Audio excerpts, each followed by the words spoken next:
ఆత్మబంధువులందరికీ నా యొక్క ఆత్మ ప్రణామములు. మాస్టర్స్, నేను మీ లలిత. మిత్రులారా, ఈరోజు కూడా మనం మరికొంత జ్ఞానాన్ని గీతాయనం నుండి షేర్ చేసుకుందాం మాస్టర్స్.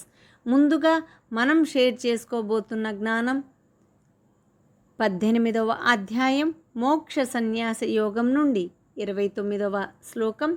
బుద్ధేర్భేదం ధృతేశ్చైవ గుణతస్త్రివిధం శృణు ప్రోచ్యమానమశేషేణ పృథక్త్వేన ధనంజయ. మాస్టర్స్, ఈ శ్లోకం యొక్క తాత్పర్యాన్ని ఇప్పుడు తెలుసుకుందాం. ధనంజయ, బుద్ధి ధృతి అనే రెండు గుణభేదాలను బట్టి 3 విధాలుగా ఉన్నాయి. మాస్టర్స్, ఇప్పుడు 30వ శ్లోకాన్ని మనం తెలుసుకుందాం. ప్రవృత్తిం చ నివృత్తిం చ కార్యాకార్యే భయాభయే బంధం మోక్షం చ యా వేత్తి బుద్ధిః సా పార్థ సాత్వికీ. మిత్రులారా, ఈ శ్లోకం యొక్క తాత్పర్యాన్ని ఇప్పుడు తెలుసుకుందాం.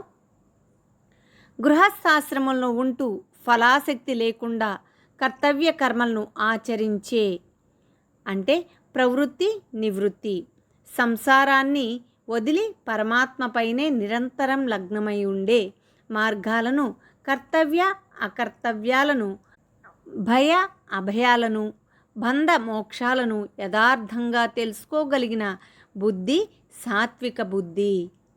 మిత్రులారా, ఇప్పుడు 31వ శ్లోకాన్ని మనం షేర్ చేసుకుందాం. యయా ధర్మమధర్మం చ కార్యం చాకార్యమేవ చ అయథావత్ ప్రజానాతి బుద్ధిః సా పార్థ రాజసీ. ధర్మ అధర్మాల, కర్తవ్య అకర్తవ్యాలను యథార్థంగా గ్రహించలేనిది రాజస బుద్ధి అనేది ఈ శ్లోకం యొక్క తాత్పర్యం మాస్టర్స్. మిత్రులారా, ఇప్పుడు 32వ శ్లోకాన్ని మనం తెలుసుకుందాం. అధర్మం ధర్మమితి యా మన్యతే తమసావృత సర్వార్థాన్ విపరీతాంశ్చ బుద్ధిః సా పార్థ తామసీ. మిత్రులారా, ఈ శ్లోకం యొక్క తాత్పర్యాన్ని ఇప్పుడు తెలుసుకుందాం. అధర్మాన్ని ధర్మంగాను, అన్ని విషయాలను వాటికి విరుద్ధంగాను గ్రహించేది తామస బుద్ధి అనేది ఈ శ్లోకం యొక్క తాత్పర్యం మాస్టర్స్. ధృత్వా యయా ధారయతే మనః ప్రాణేంద్రియ క్రియాః యోగేన వ్యభిచారిణ్యా ధృతిః సా పార్థ సాత్వికీ. మిత్రులారా, ఈ శ్లోకం యొక్క తాత్పర్యాన్ని ఇప్పుడు తెలుసుకుందాం. ధ్యాన యోగం ద్వారా మనస్సు, ప్రాణం, ఇంద్రియాల యొక్క వృత్తులను నిగ్రహించి అటు ఇటు చెదిరిపోకుండా నిలిపి ఉంచే ధారణ శక్తిని అంటే పట్టుదలనే సాత్విక ధృతి అంటారు. మాస్టర్స్, ఇప్పుడు 34వ శ్లోకాన్ని మనం తెలుసుకుందాం. యయాతు ధర్మ కామార్థాన్ ధృత్వా ధారయతేర్జున ప్రసంగేన ఫలాకాంక్షీ ధృతిః సా పార్థ రాజసీ. కర్మ ఫలాసక్తి కలిగి ధర్మార్థ కామ విషయాలలో చూపించే అధికమైన ధారణాశక్తినే అంటే పట్టుదలనే రాజస ధృతి అంటారు అనేది ఈ శ్లోకం యొక్క తాత్పర్యం మాస్టర్స్. మిత్రులారా, ఇప్పుడు 35వ శ్లోకాన్ని మనం షేర్ చేసుకుందాం. యయా స్వప్నం భయం శోకం విషాదం మదమేవ చ న విముచ్యతి దుర్మేధా ధృతిః సా పార్థ తామసీ.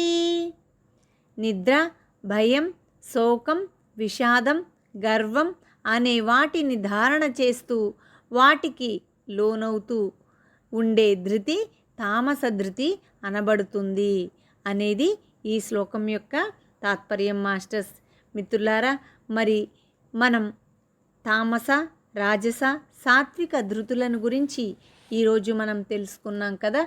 మరి మనం ఏ ఏ స్థితుల్లో ఉన్నామో మనం ఒక్కసారి ఎరుకతో మనల్ని మనం గమనించుకుందాం. ఎప్పుడైతే మనం గమనించుకుంటామో అప్పుడు మనల్ని మనం సరిచేసుకోవడానికి ఎంతైనా మార్గం ఉంటుంది మాస్టర్స్.